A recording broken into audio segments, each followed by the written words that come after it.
Hi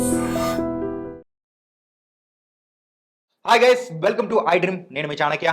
and last time మనం చేసిన కొన్ని బిజినెస్కి సంబంధించిన వీడియోస్లో మన ఇన్వెస్ట్మెంట్ ప్లాన్స్లో కూడా ఐటీకి ఎవరైతే వర్క్ చేస్తుంటారో ఐటీ సెక్టర్లో అలాంటి వాళ్ళకు ఒక పర్ఫెక్ట్ ప్లాన్ అనేది కూడా మన విజయకరణం గారు ఇచ్చారు.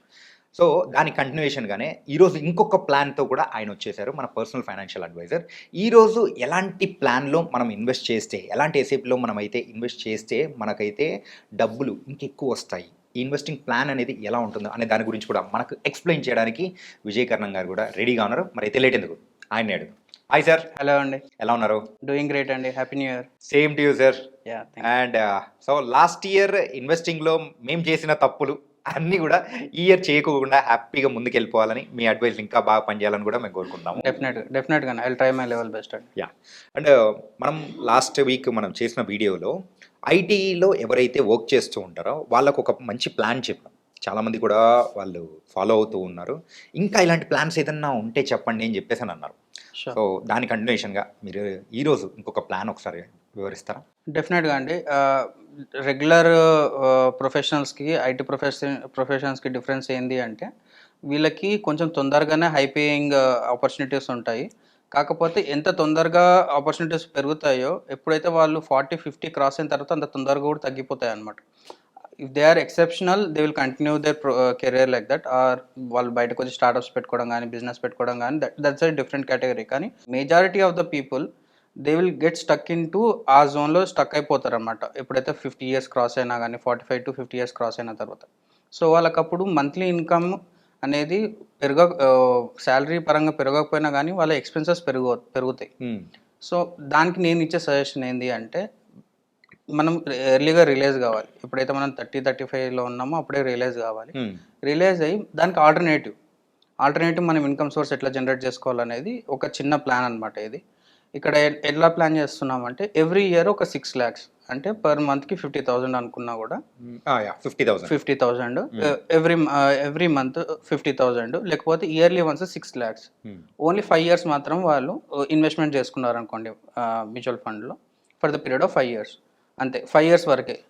20 years 15 years కాదండి. అంటే చాలామంది కమెంట్స్ చేస్తున్నారు 20 years ఏంది 30 years ఏంది అంతంత కాదు, చిన్న 10 years చెప్పండి అనేసి అంటున్నారు. సో వాళ్ళ కోసం 5 years మాత్రమే చెప్తున్నాను. 5 years ఇన్వెస్ట్ చేసేసి 5 years డిఫర్మేషన్ పీరియడ్ అని వదిలిపెట్టేసేయాలి. అంటే మనం దాన్ని టచ్ చేయవద్దు. ఇప్పుడు మధ్యలో దాని నుంచి మంత్లీ ఇన్కమ్ తీసుకోవడం కానీ అలాంటివి ఏం పెట్టుకోకూడదు. మనం దాని కాంపౌండింగ్ వదిలిపెడతాం అనమాట. ఓకే, మనం ఇప్పుడైతే ఎంతవరకు అయితే ఇన్వెస్ట్ చేస్తామో దాని కాంపౌండింగ్ వదిలిపెట్టేస్తాము, మనం దాన్ని టచ్ చేయం. కానీ ఎప్పుడైతే 5 years తర్వాత అప్పటి నుంచి every month you can get 1 lakh back అనమాట. రియలీ? అంటే వీళ్ళు ఇచ్చేది 50,000 మాత్రమే ఎస్ఐపి రూపంలో పర్ మంత్కి 5 years, కానీ వచ్చేది మాత్రం 1 lakh అనమాట. అది for the period of 15 years వస్తుంది వాళ్ళకి మళ్ళీ. అంటే కంటిన్యూస్గా 5 years అనేది కూడా మనము పర్ మంత్ 50,000 ఇన్వెస్ట్మెంట్ చేసుకుంటూ వెళ్ళాలి. అదే 5 years తర్వాత మనకి ఎవ్రీ మంత్ 1 lakh వస్తుంది. అవును సార్.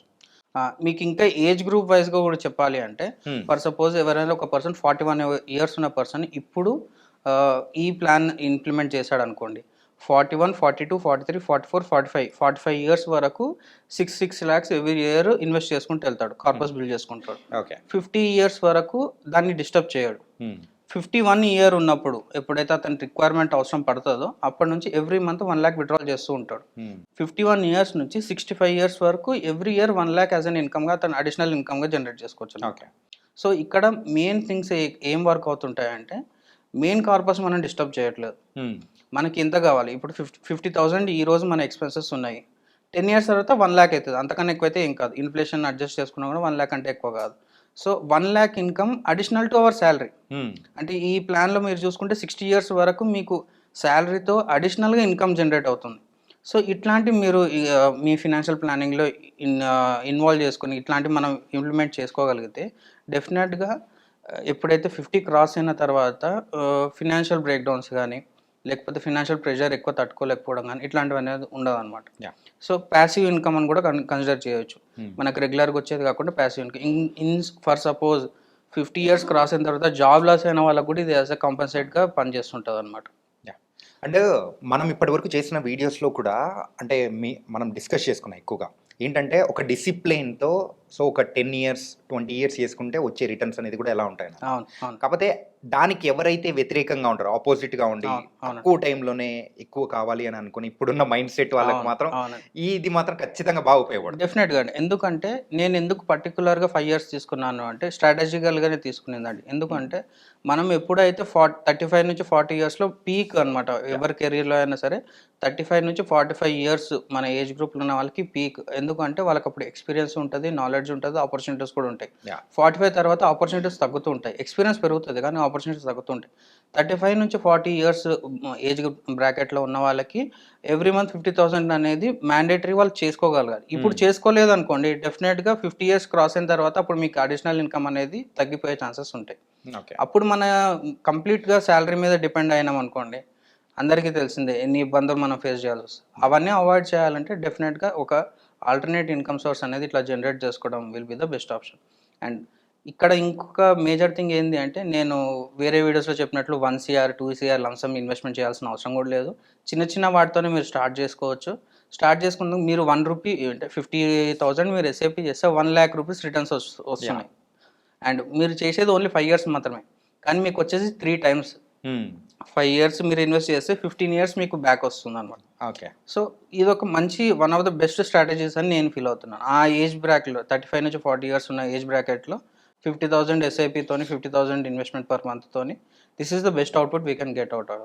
ఇందులో నాకు ఒక డౌట్ ఉంది సార్. ఏంటంటే ఫస్ట్ 5 ఇయర్స్ మనము కంప్లీట్‌గా ఇన్వెస్ట్‌మెంట్ చేసుకుంటూ వెళ్ళిపోయామంటే 6/5 హ్మ్. సో టోటల్‌గా 30 అంటే ఆ 5 ఇయర్స్‌లో మనం ఇన్వెస్ట్ చేసింది 30,00,000. హ్మ్. సో ఆ తర్వాత ఒక 15 ఇయర్స్ వరకు మంత్లీ 1,00,000 వస్తుంది అని చెప్పేసి చెప్పారు. హ్మ్. హ్మ్. ఇలాంటప్పుడు మొత్తం ఆ 15 ఇయర్స్ అయిన తర్వాత హ్మ్. సో ఈ 30,00,000 సంగతి ఏంటి? ఆ! ఇప్పుడు ఆ అమౌంటే 80 లాక్స్ అవుతదండి. ఓకే.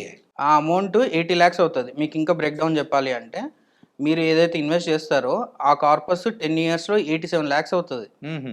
ఆ 87 లాక్స్ నుంచి గ్రాడ్యువల్‌గా విత్‌డ్రాల్ చేస్తాం. ఇక్కడ మీరన్నట్టుగా ఇక్కడ ఇంకో బ్యూటిఫుల్ కాన్సెప్ట్ ఉంటది.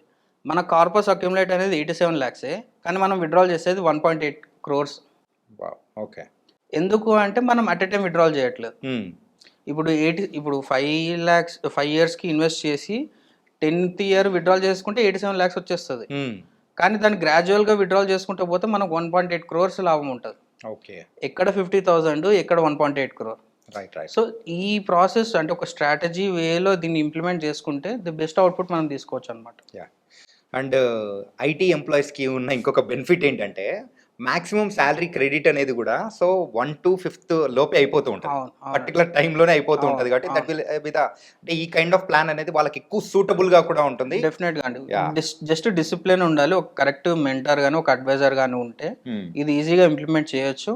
ఆ 50,000 ఎస్ఐపిని కూడా కంప్లీట్‌గా డైవర్సిఫై చేసుకొని, ఏ ఫండ్‌లో ఇన్వెస్ట్ చేస్తున్నాము, ఎంత ఇన్వెస్ట్ చేస్తున్నాము, పీరియాడికల్‌గా రీబాలన్సింగ్ చేసుకుంటున్నామా లేదా? ఇంకా దీంట్లో కూడా వెల్త్ అక్యుములేషన్ అప్పుడు ఒక టైప్ ఆఫ్ ఫండ్స్ తీసుకోవాలి. వెల్త్ డిస్ట్రిబ్యూషన్ అప్పుడు ఒక టైప్ ఆఫ్ ఫండ్స్ తీసుకోవాలి. ఇది ఖచ్చితంగా అందరూ ఫాలో అవ్వట్లేదు కానీ డెఫినిట్‌గా ఫాలో కావాలి. ఎప్పుడైతే మనం వెల్త్ అక్యుములేషన్ చేసుకుంటున్నామో, అంటే ఎప్పుడైతే మనం ఎస్ఐపీస్ చేస్తున్నామో, అప్పుడు highly aggressive, highly equity funds మంచి మంచి ఫండ్స్ సెలెక్ట్ చేసుకోవాలి. యాహ్! ఎప్పుడైతే విత్‌డ్రాల్ చేస్తున్నామో అప్పుడు చాలా కన్జర్వేటివ్ మోడ్‌లో వెళ్ళాలన్నమాట. నేను అందుకే ఇక్కడ పర్సెంటేజ్ ఆఫ్ రిటర్న్స్ కూడా నేను కన్సిడర్ చేసింది ఓన్లీ 15% హ్మ్. During accumulation period. During withdrawal period only 12% తీసుకున్నాను నేను. హుహు.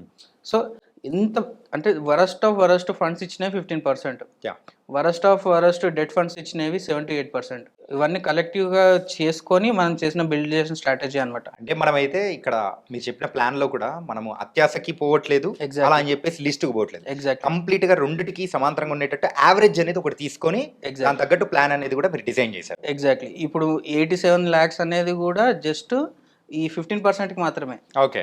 మన ఫండ్స్ రెగ్యులర్‌గా తీసుకునే ఫండ్స్ 18%, 20% ఇస్తున్నాయి. హ్మ్. జస్ట్ 18%, 20% ఇస్తే ఈ 87 లాక్సే 1 సీఆర్ ఈజీగా క్రాస్ అయిపోతది. Right.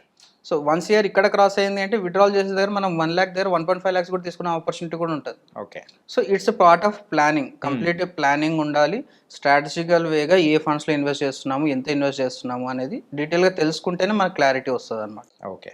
Nice sir, thank you so much. Thank you అండి. ఏంటంటే మన న్యూ ఇయర్ స్టార్టింగ్లోనే మొదటి వీడియో ఒక Yeah. వండర్ఫుల్ కాన్సెప్ట్తో కూడా అందరికీ నచ్చేలా చెప్పారు. డెఫినెట్. సో ఇది కేవలం ఐటీ ఎంప్లాయీస్కే కాదు, ఎవరైతే మంచి మంచి శాలరీస్ తీసుకుంటున్నారో యా వాళ్ళందరికీ కూడా ఉపయోగపడేలా ఉంది. Thank you so much. Thank you అండి.